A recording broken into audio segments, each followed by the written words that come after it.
नमस्कार, writing forever या YouTube चॅनलवर आपले सहर्ष स्वागत। आज आपण जाणून घेणार आहोत लाडकी बहीण योजना। लाडक्या बहिणींसाठी महत्त्वाची बातमी। पहा सविस्तर माहिती। महाराष्ट्र सरकारने महिलांच्या आर्थिक सक्षमीकरणासाठी सुरू केलेल्या लाडकी बहीण योजनेवरून सत्ताधारी व विरोधकांमध्ये जोरदार राजकीय संघर्ष पाहायला मिळत आहे। ही योजना मागील काही दिवसांपासून चर्चेचा प्रमुख विषय बनली आहे। या योजनेअंतर्गत पात्र महिलांना दरमहा 1500 रुपये दिले जात आहेत। मार्च महिन्यापर्यंत लाभार्थी महिलांच्या बँक खात्यामध्ये ही रक्कम जमा करण्यात आली आहे। विधानसभा निवडणुकीदरम्यान सत्ताधारी पक्षाने लाडकी बहीण योजनेतील रक्कम वाढवून 2100 रुपये देण्याचे आश्वासन दिले होते। मात्र अजून त्यासंबंधी कोणताही अधिकृत निर्णय जाहीर झालेला नसल्यामुळे विरोधकांनी सरकारवर टीका करत लाडक्या बहिणींना केवळ 500 रुपयेच दिले जाणार असल्याचा दावा केला आहे। यामुळे राज्यातील महिलांमध्ये संभ्रम निर्माण झाला असून त्यांना नेमकी किती रक्कम मिळणार असा प्रश्न उपस्थित झाला आहे।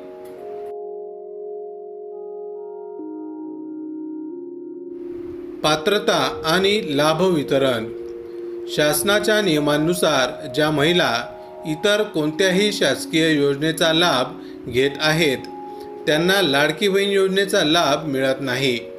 मात्र जर त्या योजनेअंतर्गत मिळणारी रक्कम 1500 रुपयांपेक्षा कमी असेल तर उर्वरित रकमेचा फरक लाडकी बहीण योजनेअंतर्गत दिला जातो।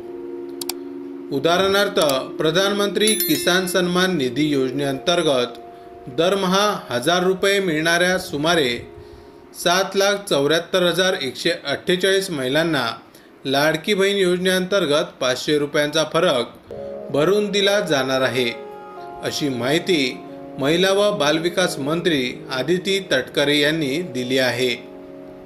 एप्रिल महिन्याचा हप्ता कधी? मार्च महिन्यापर्यंतचा हप्ता लाभार्थी महिलांच्या खात्यामध्ये जमा झालेला असला तरी एप्रिल महिन्याचा हप्ता अजून मिळालेला नाही।